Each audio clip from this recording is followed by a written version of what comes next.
The second day of the NATO summit in Vilnius kicked off with the arrival of various leaders. Ukrainian President Volodymyr Zelensky has arrived to hold symbolic talks with the NATO leadership. Though NATO did not provide a set timeline for Ukraine's induction, the leadership is slated to propose a long-term security commitment to Ukraine. Along with this, G7 nations are expected to issue a declaration towards defending Kiev in the years to come.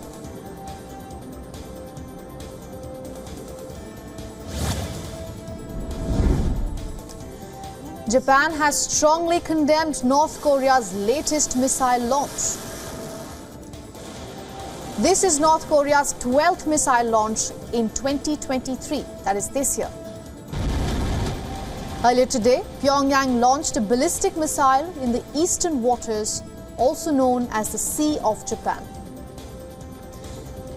The missile launch coincides with the ongoing NATO summit in Lithuania, where Japanese Prime Minister Fumio Kishida is all set to meet South Korea's Yoon Suk-yeol.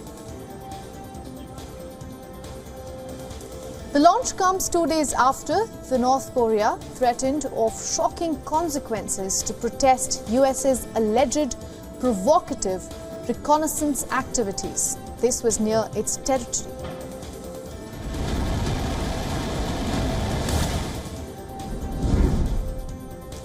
South Korean president convened an emergency meeting after North Korea's missile test. The National Security Council meeting was held in Lithuania, where the South Korean president is attending the NATO summit. President Yoon vowed to use the summit to call for strong international solidarity to confront such threats from Pyongyang. Yoon is also set to meet with Japanese leadership to discuss North Korea's situation.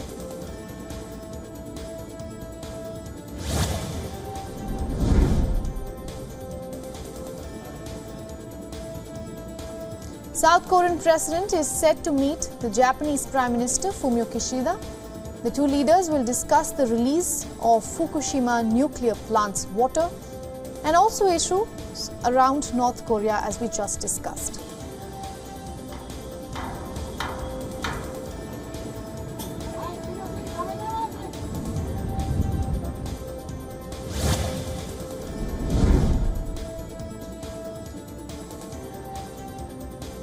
Rescuers and firefighters moved on rafts through Montpellier's flooded streets. This happened after a Vermont reservoir threatened to overwhelm a dam protecting the state's capital. Till now, flooding has already shut roadways leading out of town and trapped some residents inside their homes. The National Weather Service have described the floods as catastrophic and are expecting aggravation. The flooding has prompted more than 100 rescues throughout the region.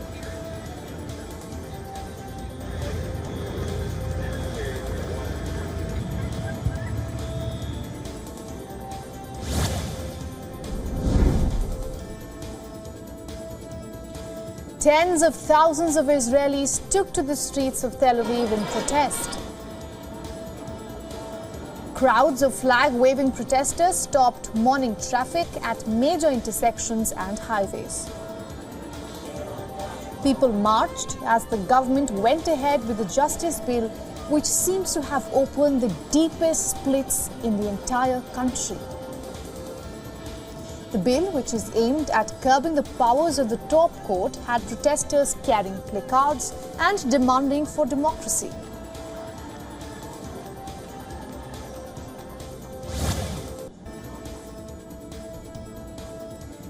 Iraq will soon begin trading crude oil for Iranian gas. Iraqi Prime Minister has said that this will avoid any payment delays to Tehran. Iraq also said that Iran had cut its gas imports to Iraq by more than 50% as on 1st of July.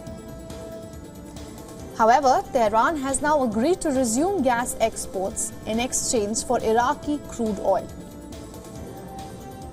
Now, as per sources, the deal was reached upon during talks with an Iranian delegation in Baghdad.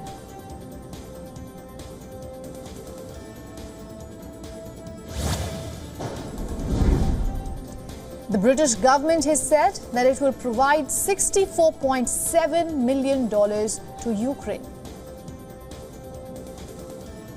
The sum will be provided for equipment repair and establishment of a military rehabilitation center in Ukraine. Under the new tranche of support, the G7 members will send more than 70 combat and logistics vehicles to Kiev. These programs will be funded through NATO's Comprehensive Assistance Package, also known as the CAP, for Ukraine.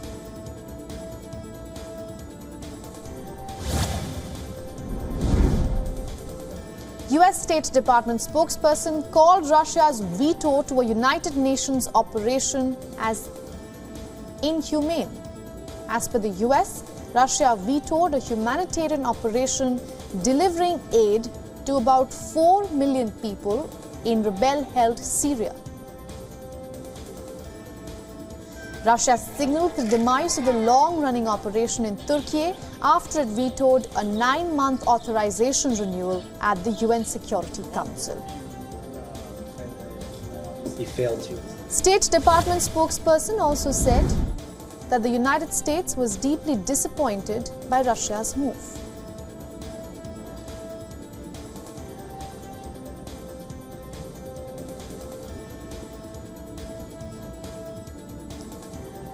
India's Defence Ministry gave its initial approval to buy 26 Rafale fighter aircraft and 3 Scorpion submarines from France.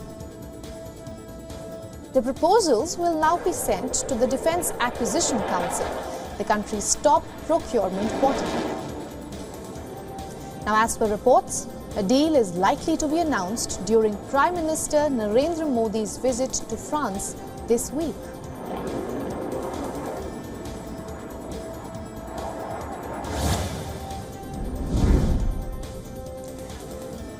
Many anti-war protesters gathered at the US Consulate General in Toronto to protest against the NATO summit in Lithuania. The protesters demanded that the Canadian government should withdraw from the military bloc.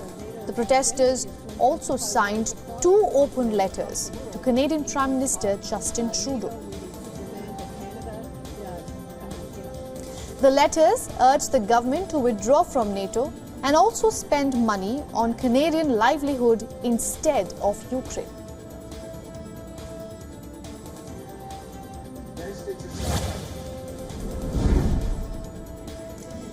Paraguay's President-elect Santiago Peña reaffirmed his commitment to Taiwan.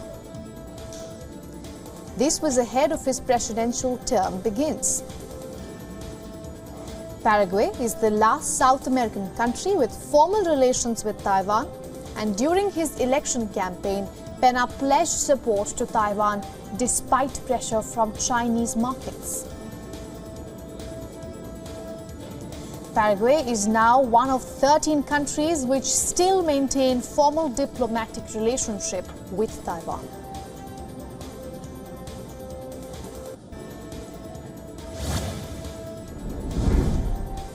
Saudi Arabia signed the Treaty of Amity and Cooperation with the Association of Southeast Asian Nations. Prince Faisal, who is the Foreign Minister of Saudi Arabia, took a seat with the Indonesian Foreign Minister to sign the treaty.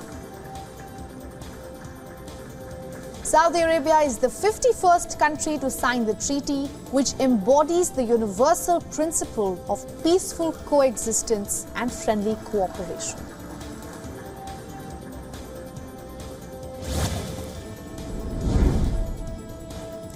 Myanmar Supreme Court is set to hear appeals by former leader Aung San Suu Kyi.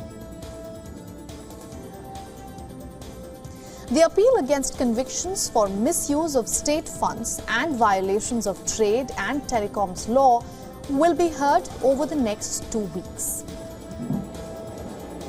Suu Kyi, who is a Nobel Peace Laureate, has been convicted of offences since the military arrested her in a coup back in February of 2021. Suu Kyi will also seek to reduce her 33 years of jail time.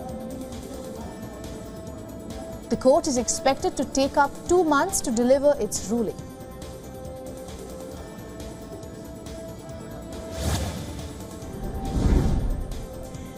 Americans search for ways to stay cool after extreme heat gripped the United States from Florida to Arizona.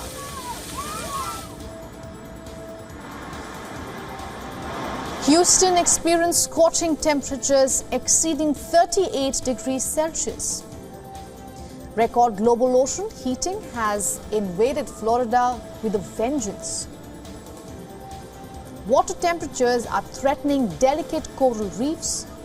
Forecasters are warning of temperatures that with humidity will feel like 43 degrees Celsius by week's end. Also, Florida is about to get a dose of dust from Africa's Saharan desert that's likely to hurt air quality. Making things worse is the fact that the region has been left high and dry with no monsoon activity at all.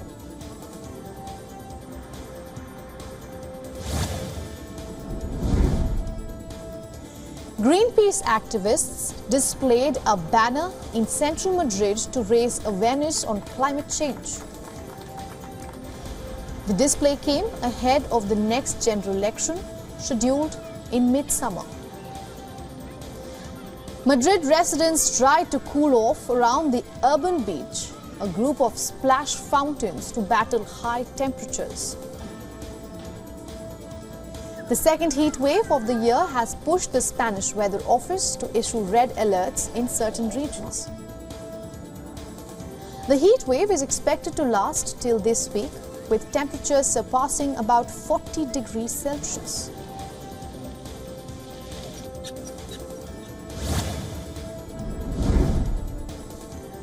A wildfire consumed more than 4,000 hectares of a national park in eastern Bolivia over the weekend. Drone images showed plumes of smoke coming out of the Ochacas National Park in the Santa Cruz region. Now, according to the authorities, the wildfires entered a wet national park. While that lowered the intensity of the fire, it also made it difficult for fire crews to fight the blaze.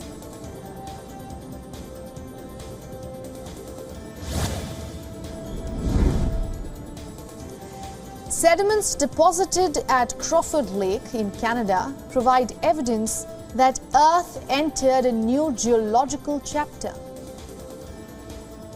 Now, this human-driven chapter has been named as Anthropocene Epoch. Scientists have proposed that it reflects the effect human activities have on climate and also ecology. However, there has been disagreement within the scientific community about when this proposed chapter began. The chapter has not been formally recognized. However, if it gains that recognition, it will follow the Holocene epoch. Now, this began about 11,700 years at the conclusion of the last ice age.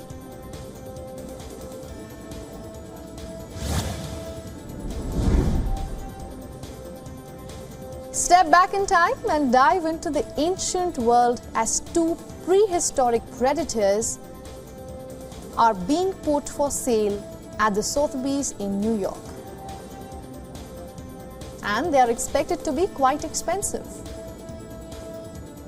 One with a wingspan of nearly 20 feet is expected to fetch between $4 to $6 million, and the other, highlight of the Geek Week auction, is one of the most best preserved skeletons ever discovered, known as Nessie.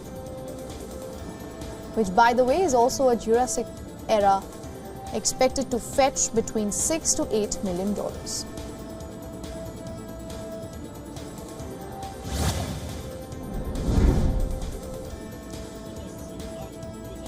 4 stowaways aboard a Liberian ship were rescued by Brazil. The stowaways were found off the southeast coast of Brazil after 13 days at sea. The stowaways were hidden in a compartment which sits on top of the rudder, and according to Brazilian Federal Police, this is a part of the ship's hull which can get submerged.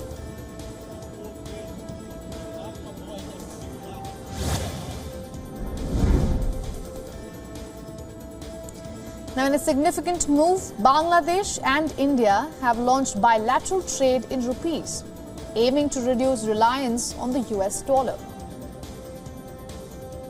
And this is also done to strengthen regional currency and trade. This marks the first time Bangladesh has engaged in bilateral trade with a foreign country other than the US dollar. The trade settlement will initially be in rupees, gradually transitioning to the Bangladeshi currency taka.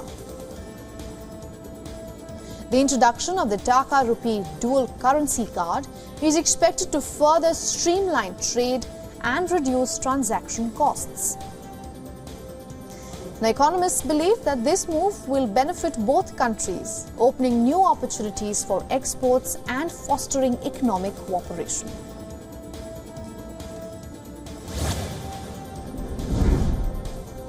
In a surprising comeback, Huawei Technologies is planning to re-enter the 5G smartphone industry by end of this year.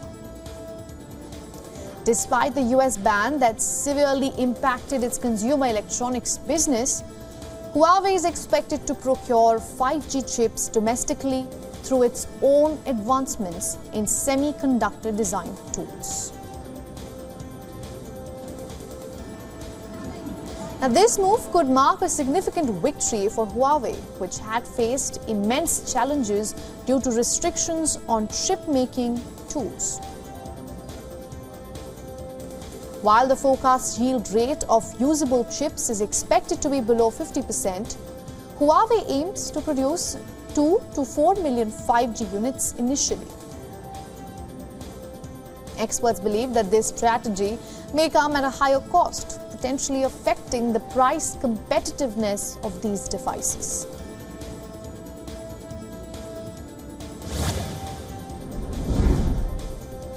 The race for artificial intelligence dominance is heating up. Indian tech services provider Wipro Limited making a groundbreaking announcement. Wipro plans to invest a staggering $1 billion into AI over the next 3 years. This strategic move aims to propel the company to the forefront of innovation, with a strong focus on expanding AI, big data, and analytics solutions. But that's not all.